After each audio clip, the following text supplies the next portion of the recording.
গোলাম আজম আর নিজামী, ওনারা দুজন কি বাংলার সূর্য সন্তান ছিলেন নাকি চন্দ্র সন্তান ছিলেন, আর না বাংলাদেশের রাজাকার ছিলেন? আর যদি উনি ওনারা দুজন যদি বাংলাদেশের সূর্যের সন্তান হয়ে থাকেন, তাহলে আমরা জানবো যে সূর্যের কয়েকজন নাতি নাতনিও ছিল।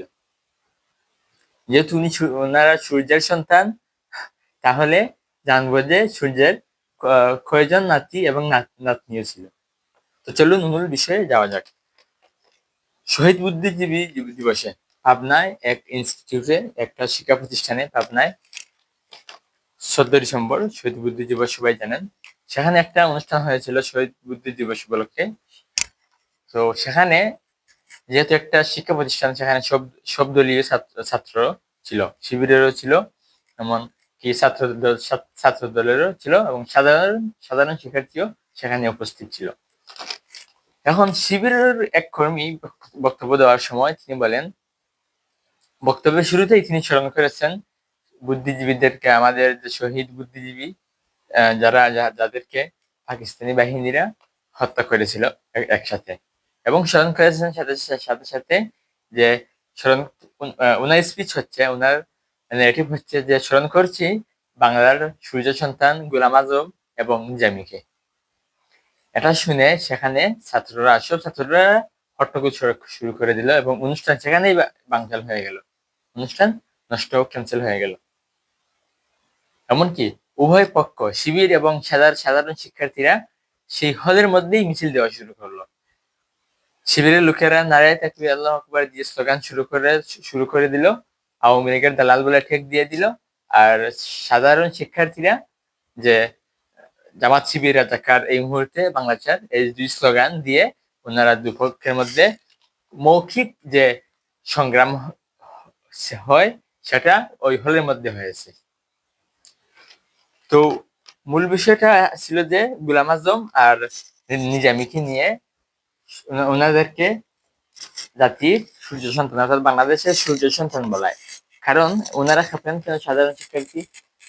কারণ তার ছিল যে গোলাম আজম এবং নিজামী ছিলেন রাজাকার, চিহ্নিত রাজাকার, বাংলাদেশের সর্বসাধারণ কর্তৃক, জনগণ কর্তৃক, এবং যাহারা মুক্তিযোদ্ধা ছিলেন, যারা বাংলাদেশের মুক্তিযোদ্ধা ছিলেন, সর্বকর্তৃক স্বীকৃত ওনারা দুজন বাংলাদেশের রাজাকার ছিলেন। অর্থাৎ পাকিস্তান যুদ্ধের সময় পাকিস্তানের সাথে, পাক বাহিনীর সাথে মিলে ওনারা কাজ করেছেন, সহযোগী সংগঠন ছিলেন গোলাম আজম। গোলাম আজম তিনি জন্মগ্রহণ করেন 1922 সালে। 1922 সালে ব্রিটিশ শাসন আমলে তিনি জন্মগ্রহণ করেন। তখনও ভারত উপমহাদেশ স্বাধীন হয়নি, পাকিস্তানও হয়নি, বা বর্তমান পূর্ব পাকিস্তান বা বাংলাদেশ তখন হয়নি। তো বিষয়টি হলো, ওনারা কি সত্যি রাজাকার ছিলেন? আর শিবির বা জামাতের লোকেরা গোলাম আজম সাহেবকে নিয়ে একটি কথা বলেন যে উনি ভাষা আন্দোলনে ওনার অবদান, ভাষা আন্দোলন না উল্লেখ করে বাংলাদেশে ওনার অবদান উল্লেখ করে থাকেন। ইতিহাসটি একটু বিকৃত হয়েছে, কিন্তু ওনারা প্রচার করেন যে গোলাম আজম একজন ভাষা আন্দোলনে একজন বীর সৈনিক। এখন আমরা এই কথাটি একটু বিশ্লেষণ করব। দেখুন, 1948 সালে যখন ব্রিটিশ আমাদের এখান থেকে পালিয়ে যায়, চলে যায়, তখন 1948 সালে পাকিস্তান রাষ্ট্র হলো এবং ভারত রাষ্ট্র হলো, আর আমরা হলাম পাকিস্তানের অন্তর্ভুক্ত। তখন আমাদের পূর্ব পাকিস্তানে বা ঢাকা বিশ্ববিদ্যালয় হয়েছিল, তার আগেই হয়েছিল। আর ওই সময় 1948 সালে যেহেতু একটা রাষ্ট্র হয়েছে, রাষ্ট্রের জন্য কি দরকার? রাষ্ট্রের জন্য প্রথমেই সরকার দরকার না? জনগণ তো আছেই। একটা রাষ্ট্র গঠনের জন্য 4টি বিষয় প্রয়োজন। একটি রাষ্ট্র গঠনের জন্য 4টি বিষয় প্রয়োজন, তার মধ্যে প্রথমটি হলো জনগণ।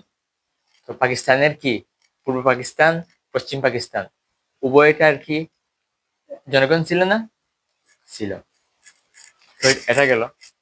তো লাগে কি সার্বভৌমত্ব। তো সার্বভৌমত্ব ব্রিটিশরা দিয়ে গিয়েছিল। তো লাগে কি সরকার, সরকারও দিয়ে গিয়েছিল। তারপর লাগে কি একটি সংবিধান।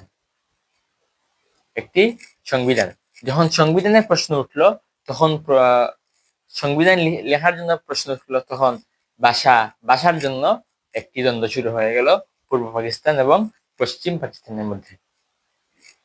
পাকিস্তানি যারা বর্তমান পাকিস্তান যারা আছেন ওনারা চেয়েছিলেন, বাইরের নেতৃবৃন্দ যারা আছেন ওনারা চেয়েছিলেন যে পাকিস্তানের রাষ্ট্রীয় ভাষা হবে কি উর্দু, রাষ্ট্রভাষা হবে উর্দু।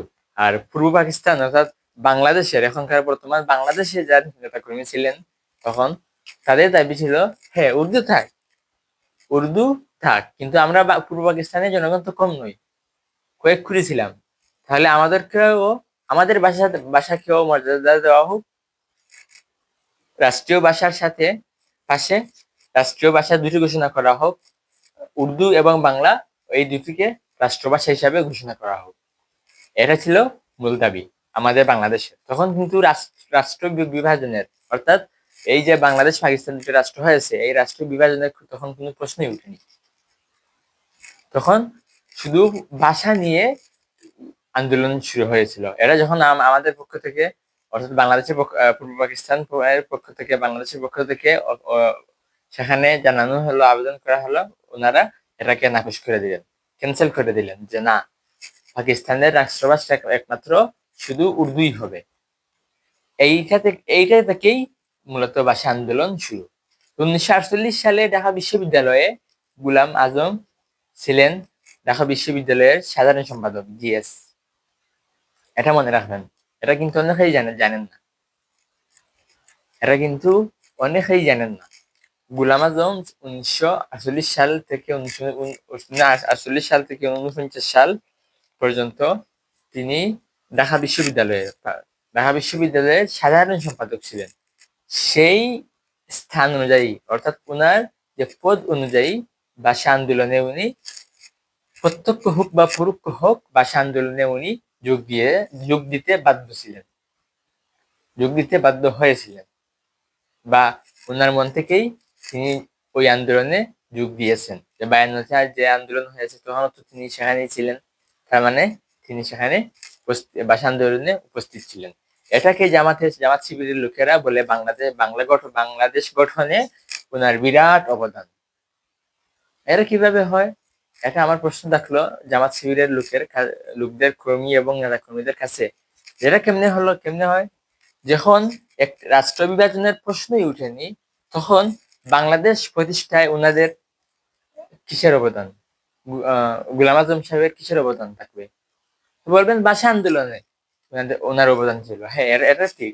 ভাষা আন্দোলনে ওনার অবদান কি ছিল? যে ওনার ব্যানারের প্রথম সারিতে ছিলেন, মিটিং এ ছিলেন, রাষ্ট্রভাষা বাংলা হোক হয়, এটাই তো, আর এটাই ঠিক।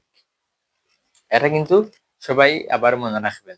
কিন্তু 1971 সালে এই যে জামাতের লোকেরা আলবদর বাহিনী অর্থাৎ পাকিস্তানের পাক বাহিনীর যত অঙ্গ সংগঠন আছে তার মধ্যে আছে আলবদর বাহিনী। এই আলবদর বাহিনীতে এই নিজামী বলেন আর গোলাম আজম বলেন ওনারা ওই সংগঠনে ছিলেন। আর আলবদর বাহিনী ছিল পাকিস্তানের যারা সেনাবাহিনী ওনাদের অঙ্গ সংগঠন, পাক বাহিনীর অঙ্গ সংগঠন বাংলাদেশে অর্থাৎ পূর্ব পাকিস্তানে। ওনাদের মাধ্যমে অনেক গণহত্যা হয়েছে। পাকিস্তানি এরা তো বাঙালি অনেকটা জায়গায় চিনে না, মাতুই বুঝে না। গোলাম আজম তো শিক্ষিত ছিলেন, মৌলানা ছিলেন, তাই উর্দু পূর্বে উর্দু শিক্ষার প্রচলন ছিল, তাই উর্দু বুঝতেন। ভৌগোলিক দিক থেকে চিন্তা করলে ওনারা সব জায়গাও চিনতেন। ওনাদের মাধ্যমে মুক্তিযোদ্ধাদেরকে চিহ্নিত করে ওনারাই হত্যা করিয়েছেন প্রায় জায়গায়। এটাই তো হলো রাজাকারের বৈশিষ্ট্য। এই কারণেই তো ওনাদেরকে রাজাকার বলা হয়।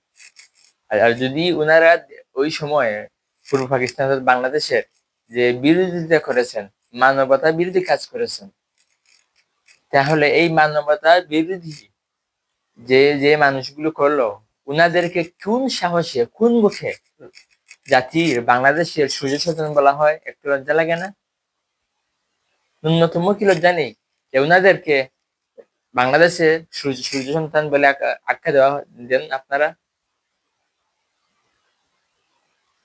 এটাই বুঝি দক্ষিণ এশিয়ার, যতটুকু জানি আমি, দক্ষিণ এশিয়ার মধ্যে জামাত আর শিবির হচ্ছে সবচাইতে শিক্ষিত রাজনৈতিক দল। এটাই তার প্রমাণ। এটাই কি আপনাদের দলের এই যে ন্যারেটিভ, এই ন্যারেটিভের প্রমাণ কি আপনারা এটাই? রাজাকার, যারা রাজাকার ছিল তাদেরকে আপনারা জাতির সূর্য সন্তান বলছেন। তো গোলাম আজম স্বাধীন হওয়ার পরে গোলাম আজমকে 2014 সালে যেহেতু উনি বৃদ্ধ হয়ে গিয়েছিলেন, ওনাকে কারাদণ্ড, মৃত্যুদণ্ড দেওয়া হয়েছিল এবং জেলে তিনি 2014 সালে ইন্তেকাল করেন। আর নিজামী সাহেবের যে ব্যাপারটা, উনিও স্বয়ংক্রিয়ভাবে দিয়েছিলেন যে পাক বাহিনীর আলবদর বাহিনীতে ছিলেন, পশ্চিম পাকিস্তানিদেরকে সহযোগিতা করেছেন, যার কারণে মানবতা বিরোধী আইন ও রাজাকার হিসেবে আখ্যায়িত করে ওনাকে ফাঁসি দেওয়া হয়েছিল। এখন দেখেন, যখন বাংলাদেশ স্বাধীন হওয়ার কয়েক বছর পর শেখ মুজিবুর রহমান সাহেব ইন্তেকালের পর, শহীদ হওয়ার পর, যে শেখ হাসিনার আমলে যখন এই বিচার শুরু হলো, যুদ্ধ অপরাধীদের বিচার শুরু হলো, ঠিক তখন আলবদর বাহিনী ওনারা নাম বদল করে ফেললেন। নাম বদল কি করে ফেললেন? যে ইসলামী যুব সংঘ, এটাই তো ইসলামী ছাত্র সংঘ, ইসলামী ছাত্র সংঘ নাম বদল করে ফেললেন। দেখুন কিভাবে ওনারা কিভাবে ওনারা একটু অন্যায় করেছেন, তারপর বাঁচার জন্য কিভাবে নাম বদল করেন, এবং রাজনীতি যে দেশটা ওনারা চাননি সেই দেশে রাজনীতি করার জন্য কিভাবে নাম বদল করেন। তো প্রথমে ছিল আলবদর, তারপর শেখ হাসিনার ফাঁসি, শেখ হাসিনার রক্তচক্ষু থেকে বাঁচতে ওনারা নাম দিলেন ইসলামী ছাত্র সংঘ। এটা দিয়েই কাম হলো না, ওনাদের স্বার্থ বা ওনারা যে উদ্দেশ্যে এই নাম দিয়েছিলেন সেটা হলো না। তো ওনারা কি করলেন, যে এই নামও বদল করে ইসলামী ছাত্র শিবির নাম দিয়ে দিলেন, ইসলামী ছাত্র শিবির নাম দিয়েছেন। এভাবে দেখেন কিভাবে নাম ওনাদের পরিবর্তন হয়ে এসেছে। তারপর বলি, এখন ইসলাম নাম কি? বাংলাদেশ ইসলামী ছাত্র শিবির, ইসলামী নামটা আছে, কিন্তু এখন আর নেই, মৌখিকভাবে নেই। এটা আমি প্রায় ভিডিওতেই বলি, মৌখিকভাবে আর নেই। ওনারা আগামী সামনে যে নির্বাচন হচ্ছে 2026 সালের ফেব্রুয়ারিতে, যে তফসিলে তো 12 ফেব্রুয়ারি উল্লেখ ছিল, ফেব্রুয়ারিতে যে নির্বাচন হচ্ছে সেখানে হিন্দু প্রার্থী জামাত ইসলামী দিয়েছে, এবং হিন্দুদের পূজায় গিয়ে গীতা পাঠ করেছে, প্রসাদ এটা কি বলে, প্রসাদ না প্রাসাদ, প্রসাদ প্রসাদ খেয়ে এসেছেন, প্রসাদ খেয়ে আশীর্বাদ নিয়ে এসেছেন, আবার এমপি প্রার্থীও দিয়েছেন। তো অতি শীঘ্রই এই নামও কাটা যাবে। কোন নাম? যে ইসলামী ছাত্র শিবির থেকে ইসলাম কেটে যাবে, এবং জামাত ইসলাম থেকে ইসলাম কেটে যাবে। শুধু বাংলাদেশ জামাত থাকবে, আর ছাত্র শিবির বাংলাদেশ থাকবে। তোমার লাস্ট কথা হলো, গোলাম আজম আর নিজামী যদি বাংলার সূর্য সন্তান হয়ে থাকে, তাহলে আমি বলবো ওনারা সূর্য সন্তান ছিলেন ঠিকই, কিন্তু 71 সালে ওনাদের উপর, অর্থাৎ ওই দুই সূর্যের উপর সূর্যগ্রহণ হয়েছিল।